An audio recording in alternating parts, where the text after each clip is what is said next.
Hey Nomads, salut les Nomad. Thanks for joining us today for another edition of the virtual Nomad Talks. I'm Safia, one of the co-founders of Nomad Junkies. Have you ever dreamed of living in London?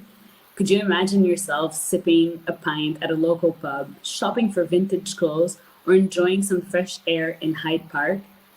Well, the British capital will charm you with its architecture, double-decker buses, and famous black taxis. To give you a taste of what awaits you, let's welcome our guest, Farhad from Toronto. Yay. Hey, Farhad. Hey, how are you? I'm good. How are you doing today? I'm great. It's really cool to have you here with us to share your very unique experience. Where are you Uh, right now? I'm in Toronto. Awesome. We'd also love to know where everyone that's watching us is. So share with us in the comments where you're watching us from. So, Farhad, I know you have a passion for the Olympics. Can you tell us quickly how it led you to the UK? Always, always loved the Olympics. Always had a passion for it since I was a child. I just wanted to be part of them somehow. In 2009, I had the opportunity to apply for a few jobs, and fortunately, I got a job with Coca-Cola as a team animator slash drummer and MC. So I got in with the Olympic torch relay. Met a lot of awesome people, well-traveled people, educated people, just really fun people, which led me to want to do the torch relay more. And the next stop for the Olympics was London 2012, which naturally led me to head over to the UK and go through the process of doing that and working on the London Olympics and the London Torch Relay, seeing all of Wow, the UK, including Ireland and unbelievable. Northern So Ireland. Yeah. So that's really crazy. So how long were you in the UK for, and what type of visa did you apply to in order to do that? I got a working visa. So it's a reciprocal agreement between Canada and the UK. You have to be between 18 and 30 to get it.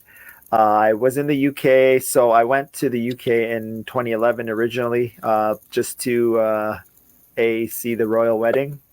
Lucky me, the first royal wedding, and yeah, I just wanted to get out of the country and maybe like job hunt and see if I could get a job with the Olympics. And then so I went in 2011. I was there for about 2 months, and then came back home because I couldn't find work out there. But that's a different story. But went back again in 2012, which I did get a job, and I stayed there for another year. So I kind of used up the visa in the span of 2 years, but like on and off, going back and forth kind of thing. Oh, wow. Yeah. So, to give a little background, if you're thinking about Farhad's experience in London and this whole thing is getting you pumped, you should know that Canadians age between the ages of 18 and 30 can get a working holiday visa in the UK and stay up to 24 months in the country, which is Yeah. what you did. But if you're not into fish and chip, royal gossips, or royal wedding, or the moody weather, it's okay because there are about 30 other countries where around the world where you can apply for a working holiday visa as a Canadian. So we'll share the links in the comments so that you can have more info about the cost and how to apply. And because every country is different, and the bureaucracy can go from getting your visa in 4 hours to a few months, and it can seem Yeah. a little bit daunting. Can you tell us how was the process for you to obtain that visa? The process is actually really simple. It's just like the bureaucracy. It's worded so oddly on their websites and all this stuff. So you're kind of like, like how do I apply for this thing? So I had friends over there that had the same visa. So I spoke with them and went through the process of, okay, what do I need to do? What paperwork do I need? What is like section A of, I don't know, letter two kind of explain kind of thing. Those kind of like weird things that you don't understand. So it was Yeah. literally to go get my visa. I had to fill out all these forms. I had to go to the bank and have a certain amount of money in my bank account that Okay. and get a letter from the bank that, hey, I have this amount of money in my bank account. And the third thing was getting biometrics done. So I had to go to kind of like a consulate in Eaton Center where they Okay. do all your biometrics, and that's where you hand in your paperwork and all that kind of stuff. and then you give them your passport. And then I was lucky; I got my passport back, I think, in like 7 days. Interesting. I also did a working holiday visa in Australia, so I had to go through Ooh. that paperwork. But I would go through this process a million times just because the end result of an experience like what you did, what I did, is just incredible. But so then, what did you do? What are the first things you did when you arrived in the UK to help you get settled?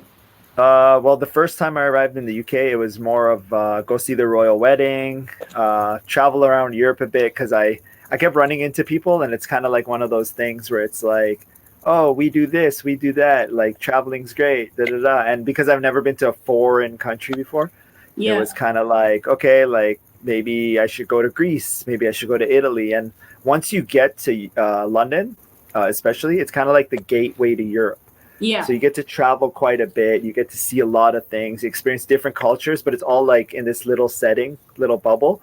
So Especially initially, if you were more into the travel part of the travel and work visa. yeah, exactly. Because it was like, okay, I could go there, see what's going on, and then I got there and I was kind of like, oh, this is cool, like whatever. Oh, it's like $30 to fly to Italy tomorrow. I'll do that. Oh, it's Yeah. like $20 to take a train across to Amsterdam, whatever. Right? You figure it out as you're going along.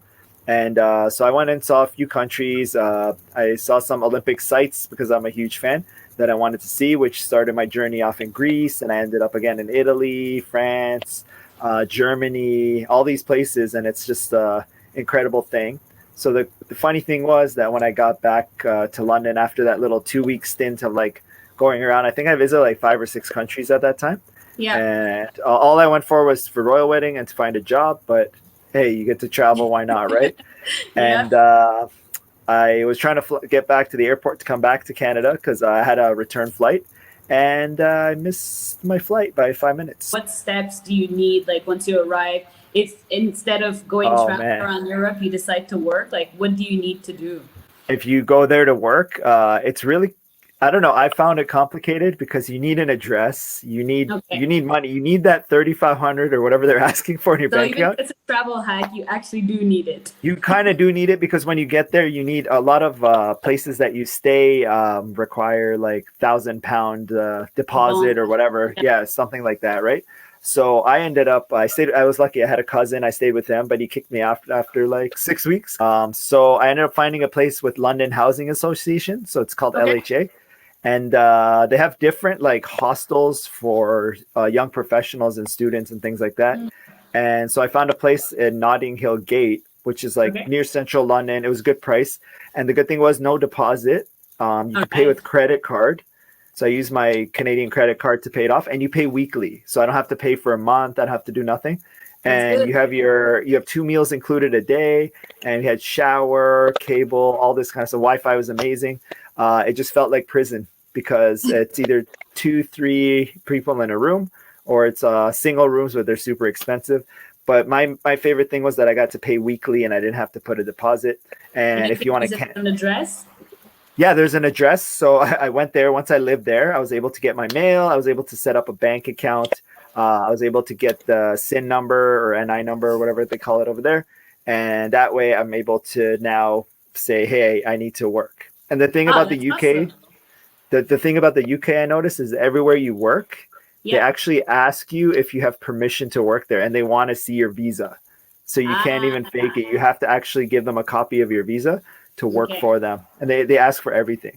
And now that we're So talking about work, a question that often comes back wherever we go around the world for a working holiday visa is what yeah, kind of work experiences can you get during your visa in the UK? And what steps did you take to find a job? like Facebook's a great tool. Internet's a great tool, but Facebook's a great tool because there's a lot of jobs. Like I did brand ambassador work. So it's temporary work. You meet a lot of fun people. You meet a lot of people, but you have to be quick to get these jobs. Yeah. So I spoke to a lot of people, and then I joined these groups, and then you just find out, oh, this agency's hiring for next weekend, or Coca-Cola is doing this, or like I don't know, Starbucks is doing this promotion or whatever. So you slowly get promotions and do that, and it's like in I think I worked like maybe 3 shifts a week, and I would Oh, just pay okay. my rent. I would just pay my rent from that. And you did a lot of promo work while you were I there. did, I did, I did. I did quite a bit. I met quite a lot of people, and that's how it led me to Coca-Cola. like I put my heart and soul into it, and in the end, it worked out for me to get on that relay, which was like one of the best things because again, I got to see 5 countries, which is part of the UK, while getting paid. I was gonna ask you that. Like, yeah. I know for a fact that you didn't just work, or that basically the work that you did was also fun. Yeah. Because I had major FOMO scrolling through your pictures. Thank you. So where did you travel in the UK, and what was your favorite place? Ooh, so the UK is a magical place because it's like this tiny island with so much history and all these kind of things. But I would want to say the Welsh coast is beautiful, underrated. And then I went to places like up in Northern Ireland. I went to the Giant's Causeway.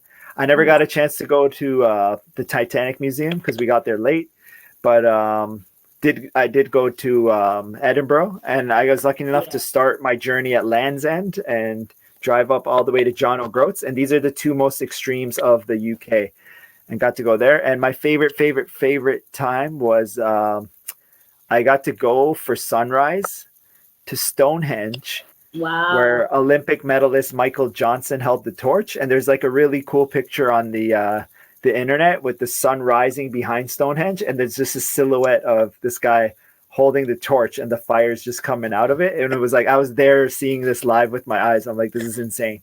Once in a lifetime. Oh man, definitely once in a lifetime.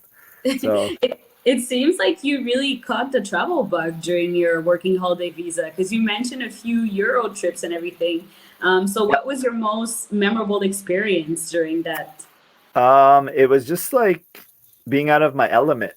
So, you grow up, I was 23 or 24 when I went over there, and, you never leave home, right? So after meeting all those people on the torch relay in Canada and them being like my age or younger and being like, oh, I went to Bali and did this, or I went and walked on the Great Wall of China or whatever, you're like, okay, these people are my age or younger. Like, how are they doing this? Right. Yeah. So, that's when I was like, okay, I want to go to Olympia, Greece. I want to do this. I want to do that. I want to go to the Olympic Museum in Switzerland, but you're kind of in a bubble. So you're scared. Right. Yeah. So you're kind of like, you're like, I don't know. I was terrified, but going to London, you're comfortable because it's English speaking, right? So you go there, everyone speaks English, so you can get around, you could talk to people, you could figure out where you're going. It's when I went to Greece, I was terrified because I'm like, it's a new alphabet, like I don't speak the language, anything like that. But you have to realize too that all these countries are very tourist friendly because they're so tight knit, part of the EU and all that kind of stuff. So a lot of stuff is in English. But I did go down there. I went to Greece, and I told my friends, like, I'm going to go to Greece. I'm going to go to Switzerland. Da, da, da. When I got there, I was scared. But then I'm like, hey, I gotta walk the walk. I can't just talk the talk.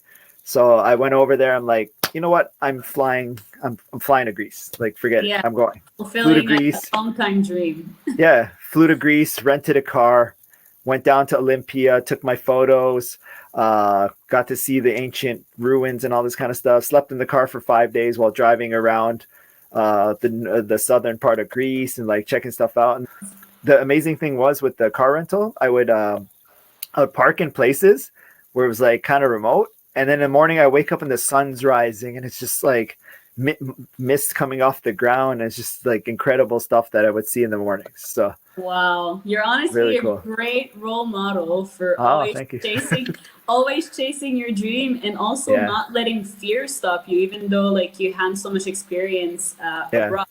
And I really admire that. So thank you for joining us today and sharing your working holiday visa experience.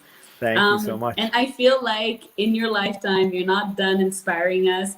But do you have any other advice that you would like to give to someone who is ready to take the jump and do a working holiday visa? Don't be scared. Have a little fear, but fight fear. But no, like just take it and go for it and have fun. And realize that life's too short to not do these things. Don't let other people scare you either. Because I also went to South America, and everyone always tries to scare you out of everything. Like, oh, you're going to go there, you're going to get robbed. This is going to happen. That's going to happen. No, none of that's going to happen if you keep a level head. You chase your dream and you truly, once you get there, it becomes easy. It's leaving your comfort zone of home. That's the hardest part. And I if you hear don't go you. there, you never know like what's going to happen in your life. And you're always going to have regrets if you don't go. So Just do definitely go. Just go for it. And ask for advice. Advice is key. So read up a lot, and A, you'll it. save money. B, you'll have like the best time. So Awesome. I'm sure people watching us also have tons of questions about your working holiday visa experience. yeah. So if you're watching us and you have any question for Farhad about his working holiday visa in the UK or about the working holiday visa in general, just write them here in the comments and we'll answer a few right now. All right. So someone is asking, the UK is expensive. Was the money earned during your working holiday visa enough to cover your cost of living? Yes, it was because you're getting paid in British pounds. You're also spending in British pounds, so it's fine. Yeah, if you go now, I think it's like a dollar is like sorry, $1.50 is like a pound there. But you can budget, you can eat properly. There's a lot of like supermarkets and stuff like that that are really cheap. So if you Okay. do it properly and you don't go out to the pub every night, you'll be okay. Sounds good. Yeah. I see. Well, I mean, it's a good segue because the next question I think fits a bit with that theme is, do you have any tips for living or traveling on a budget? Maybe like your one or two main tips. Ooh, one tip that I got was to have a tracker, so you can Oh, track yeah. what you're spending, which is really good because you can see like again, I try to live off say $28 a day. When I was in South America, that was though because it's cheaper. Yeah. But going through all that, you can see like, okay, I want to say you're in London. I want to go to Buckingham Palace and visit there. I want to do this. I want to do that. You can really budget it using apps Yeah. and finding a lot of free stuff. There's a lot of free stuff to do in the UK. So you can also do that. And then finding a cheap place to live. Mm. So like that London Housing Association stayed at, like, I don't know, like hydro, everything's included, internet's included. It's not all separate bills. I'm not paying £800 a month. I'm paying maybe half of that. And Wow. then, yeah, I'm living with someone in the same room. I was lucky again. The two roommates I had were never there. And if they were, they're super quiet. So it was fine. But I not only had 2 meals a day, but again, all that hydro and utilities were all included with the internet. And I was in central London. So I can't Worked really out well. complain. Yeah, it worked out well. So you don't need to be like luxury bougie traveler. You can Yeah. still stay in these places, have a good time, and like enjoy yourself on a budget. All right. So if you have a question that we didn't have a chance to answer, leave it or write it in the comments, and we'll make sure to reply to every single one of you. And we also have someone from International Experience Canada who can answer any specific question you might have about the working holiday visa.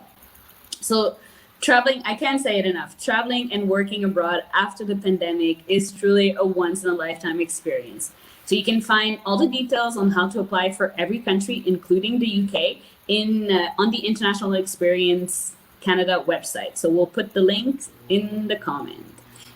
So, throughout the Nomad Talks, we've met other very interesting guests who got to share their experience in many exciting destinations where you can apply for working holiday visas, such as Taiwan, Germany, Australia. So don't miss out on them. They're all available on our Facebook page, and we'll share the links for the other interviews down below in the comments. So thank you everyone for joining us today. Thanks Farhad for being with us too. Thanks for It's having been me. nice talking to you.